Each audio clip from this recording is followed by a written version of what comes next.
Welcome to Eagle Fang Karate. Eagles don't have fangs. Cobra Kai has been my life for the last couple of weeks, like probably most of you watching. I didn't watch this until it came to Netflix, because God knows I wouldn't pay for YouTube Red. Finished season 3 of Cobra Kai, I was satisfied with the ending and still wanting more. I'm normally not a fan of cliffhangers because they typically are cheap, but the ones in this show have always made me go, oh, now I need a new season.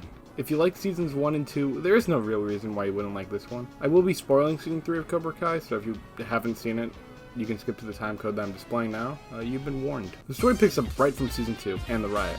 Johnny isn't taking it particularly well at all, especially considering he's basically lost his real son and karate son. Another thing is this episode really makes me feel bad for Sam. In season 1, she was borderline my least favorite character, just with how unlikable she was. Johnny teaming up with Daniel was always fun. The fight scene in the car garage, while it was cool, felt a little unnecessary. We get a flashback on Kreese and see that he was also bullied. He also kills Ratatouille, which was a bit cartoonishly evil.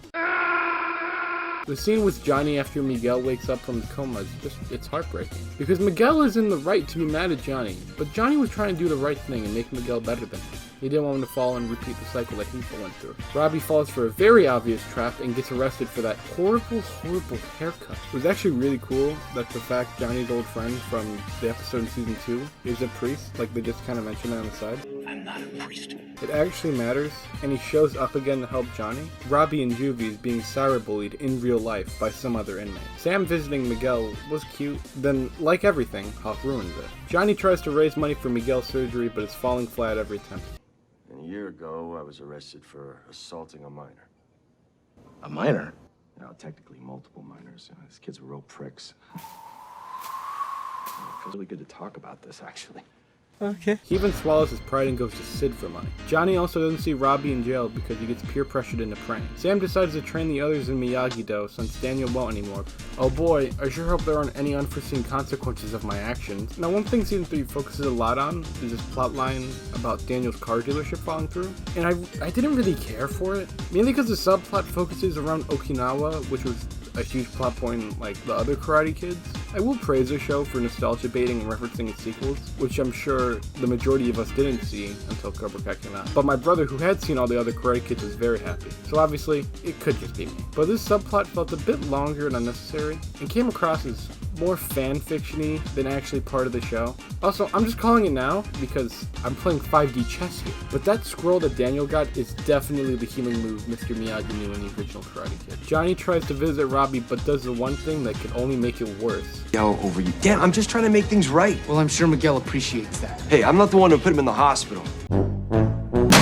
Johnny makes fun of modern medicine and Kreese visits Robbie in jail to get him on the dark side. Anthony makes an appearance and is the worst like always. I mean, I'm not even joking. Does anyone like him? I swear, everyone I've talked to about him, he's the worst. Go wait in the car, Anthony. Thankfully, he's only in this one scene, so I don't think it's just me. Cobra Kai commits Grand Theft stuffed animal. Yeah, because we all know the most badass thing to do is steal a pink elephant from Chuck E. Cheese.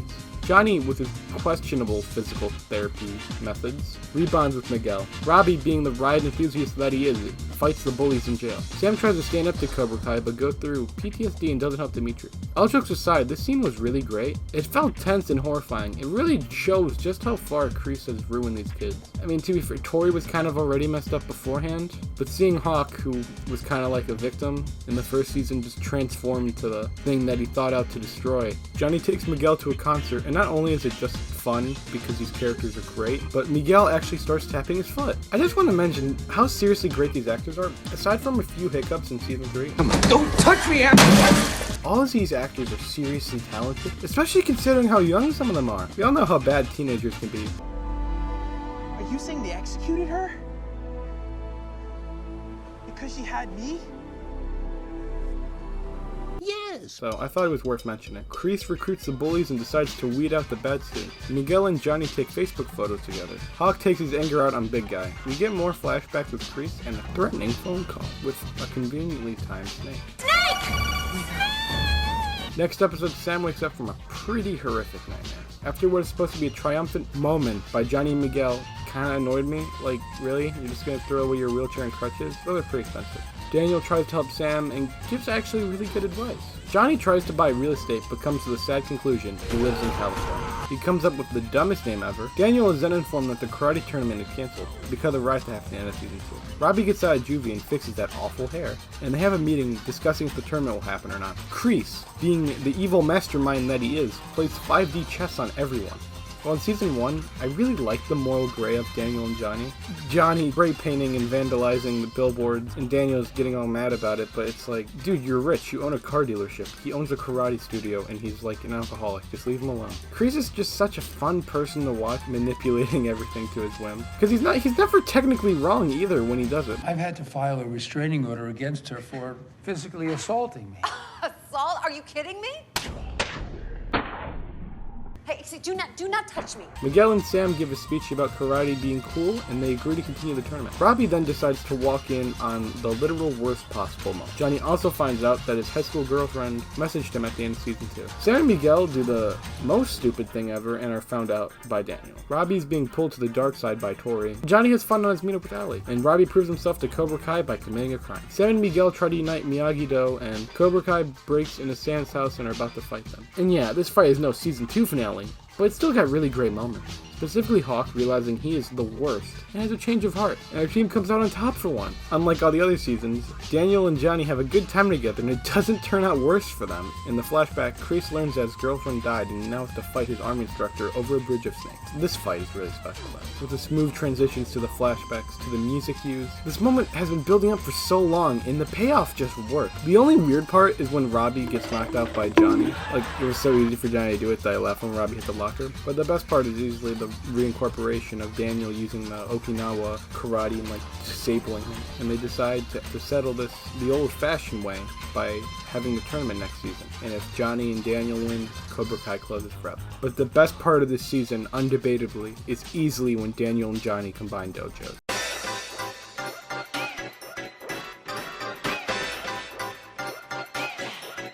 The reason I call this show the best kind of fanfiction is that it genuinely plays out like one. Now, I know a lot of people say mean things about fanfiction, and it isn't wrong to say that because most of the time it is, but Cobra Kai wears its history out like a badge of honor. It doesn't shy away from referencing the other movies or just having cheese, and if executive producers mean anything, I have a feeling we will see Jalen Smith at some point make a cameo appearance, since in the remake he was the new Karate Kid.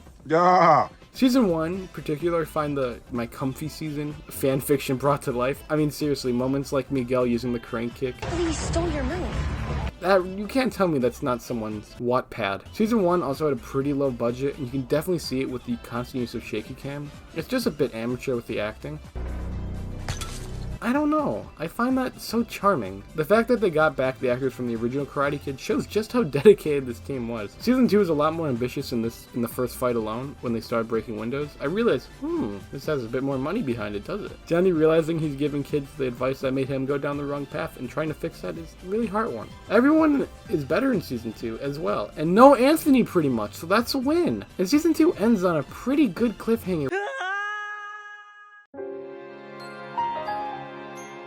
Season 3 has more stakes and is the most serious of the past seasons. We already saw Johnny at his highest and now we see him at his lowest, when we thought he couldn't get lower. Johnny applying his new philosophy to life has only punished him and his students. Season 4 will most likely be the last season. And if Season 3 is any indication, Season 4 could possibly be the best season yet.